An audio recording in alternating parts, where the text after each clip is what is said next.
Assalamualaikum warahmatullahi wabarakatuh. Salam sejahtera untuk kita semua. Salam, Om Swastiastu, Namo Buddhaya, salam kebajikan. Pertama-tama, kami ingin mengucapkan terima kasih banyak atas kesempatannya. Kami selaku mahasiswa dari program studi kimia angkatan 2018 ingin mengucapkan hormat sebesar-besarnya kepada dosen pengampu kita dari mata kuliah Kapita Selekta Kimia Fisik, yaitu Bapak Toko Adianto dan juga Bapak Muhammad Zaki Fahmi. Kemudian tidak lupa, kami juga ingin perkenalkan semuanya. Kami di sini, saya sendiri Muhammad Faroji dan juga ada teman-teman kami, Muhammad Ivan Nugroho, Tanti Rayanti Kawinananda, dan juga yang terakhir Farizal Wahyu Imami. Pada kesempatan kali ini, kami akan menjelaskan tentang nanopartikel. Baik, kita mulai dari definisi nanopartikel. Nanopartikel adalah bentuk paling sederhana suatu struktur dengan ukuran dalam kisaran nanometer. Pada prinsipnya, setiap kumpulan atom yang terikat bersama dengan radius struktural kurang dari 100 nanometer dapat dianggap sebagai nanopartikel. Sejarah dari nanopartikel, pada mulanya, bidang nanopartikel mendapatkan momentumnya di 1980-an dan 1990-an, ketika sifat plasmonik dan eksitonik nanopartikel logam dan semikonduktor menarik luas perhatian. Pertama, dari sudut pandang fundamental dan kemudian dengan prospek teknologi baru. Karena banyak fundamental studi dan aplikasi teknologi membutuhkan nanopartikel dengan ukuran dan bentuk yang seragam. Komunitas peneliti mengakui perlunya kimia baru untuk sintesis nanopartikel, purifikasi, dan modifikasi secara sintesis. Berikut adalah klasifikasi nanopartikel. Nanopartikel dibedakan menjadi 6, yakni adalah nanopartikel berbasis karbon, nanopartikel logam, nanopartikel keramik, nanopartikel semikonduktor, nanopartikel polimer, dan nanopartikel berbasis lipid. Selanjutnya adalah proses sintesis nanopartikel. Untuk proses sintesis nanopartikel dapat dibagi menjadi dua. Yang pertama adalah proses sintesis bottom up dan juga sintesis top down. Untuk sintesis bottom up sendiri dapat melalui proses spinning, template support synthesis, plasma or film spraying synthesis, laser pyrolysis, CVD, atomic atau molecular condensation. Selain itu, untuk bottom up synthesis dapat melalui proses biological synthesis melalui bakteri, ragi, jamur, alga, tanaman, dan lain-lain. Sedangkan untuk top-down synthesis dapat melalui proses mechanical milling, chemical etching, sputtering, laser ablation, dan juga electro explosion.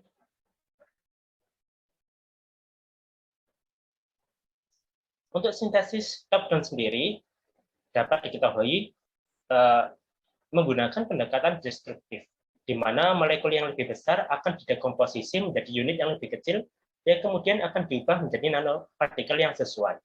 Untuk sintesis bottom up dapat diterapkan secara terbalik, di mana nanopartikel yang didapatkan dari suatu zat yang relatif lebih sederhana. Oleh karena itu, pendekatan ini juga biasa disebut sebagai building approach. Untuk visual contoh sendiri dari sintesis top down dan juga sintesis bottom up dapat dilihat di contoh visual sebelah kanan slide. Selanjutnya adalah karakterisasi nanopartikel.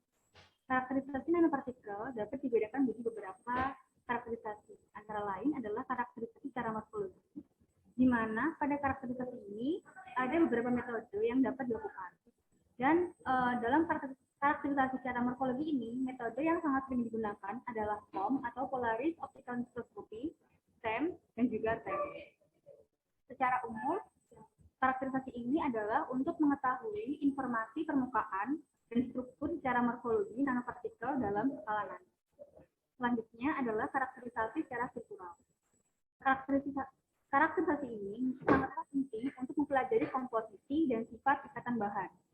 Karakterisasi ini memberikan banyak informasi tentang sifat bulk dari suatu materi, di mana metode umum yang digunakan untuk karakterisasi struktural antara lain adalah adalah XRD, EDX atau Energy Dispersive X-ray, XPF, IR, Raman, BET, dan juga DLS atau analisis ukuran data. Selanjutnya adalah karakterisasi ukuran partikel dan luas area, di mana beberapa metode umum yang digunakan dalam karakterisasi ini adalah SEM, XRD, ASM, dan juga DLS. Di mana pada metode SEM, XRD, dan ASM, pada karakterisasi ini dapat memberikan gambaran yang lebih baik tentang ukuran partikel. Namun, pada metode DLS dapat digunakan untuk menemukan ukuran nanopartikel yang sangatlah kecil. Selanjutnya adalah karakterisasi optik. Karakterisasi optikal ini merupakan karakterisasi yang berbasis hukum Lambert-Beer dan prinsip dasar cahaya, di mana metode ini memberikan informasi mengenai absorpsi, refleksi, luminescence, dan sifat fosforensi nanopartikel. Beberapa metode yang dapat digunakan dalam karakterisasi ini antara lain adalah UV, PL, dan null ellipse symmetry. Selanjutnya, di sini ada beberapa karakterisasi nanopartikel, di mana ada beberapa parameter, seperti yang ada di tabel, yaitu ada size, shape, elemental chemical composition, crystal structure, size distribution, chemical state, oxidation state, growth kinetics, ligand building or composition or density or arrangement or mass, surface composition, surface area, specific surface area, surface charge, concentration, agglomeration state, density, single particle properties, 3D visualization, dispersion of nanoparticle in matrix or support, structural defects, detection of nanoparticle, optical properties, dan magnetic properties.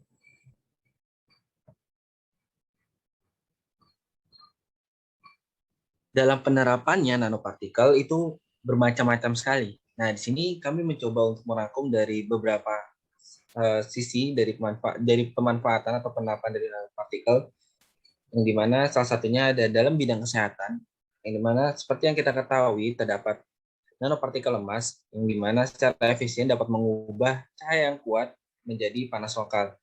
Nah, ini dimanfaatkan untuk thermal photo laser selektif kanker.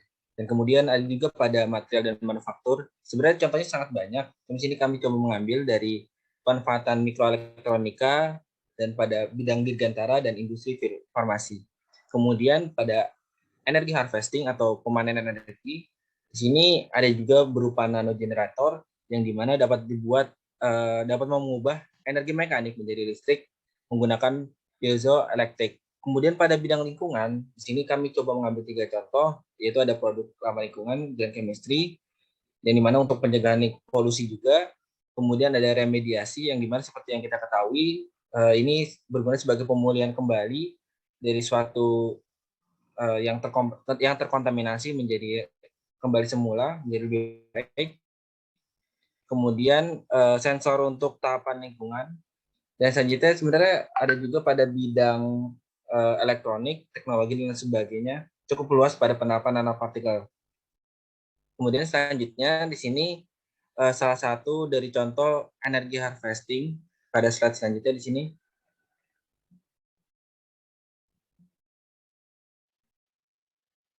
Ini sebagai contoh bentuk dari energi harvesting seperti tadi yang dijelaskan.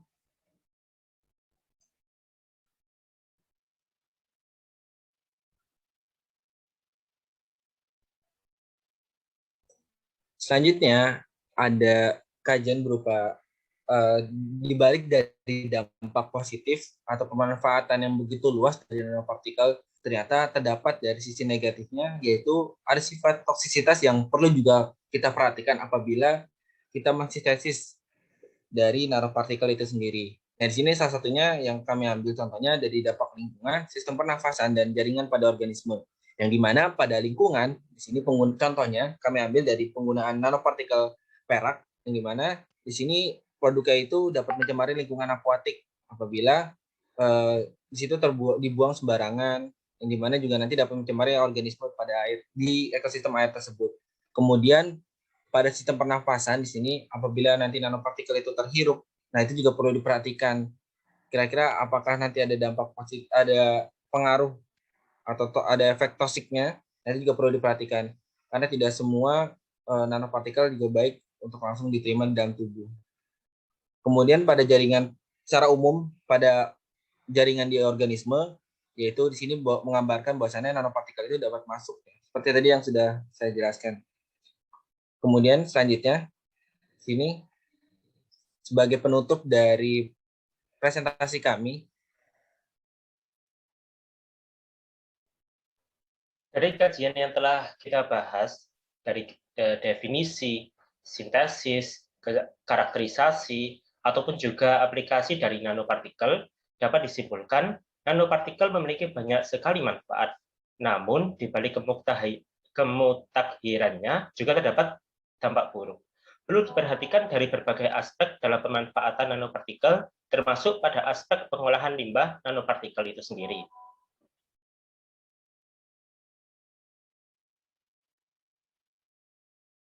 Baik, terima kasih untuk para penonton, teman-teman sekalian, dan dosen pengampu kami. Semoga apa yang telah kami sampaikan dapat bermanfaat dan dapat menjadikan ilmu baru bagi teman-teman sekalian. Sekian dari kami, kurang lebihnya mohon maaf. Silakan dikomentari apabila ada pertanyaan. Langsung aja di kolom komentar. Sekian, wassalamualaikum warahmatullahi wabarakatuh.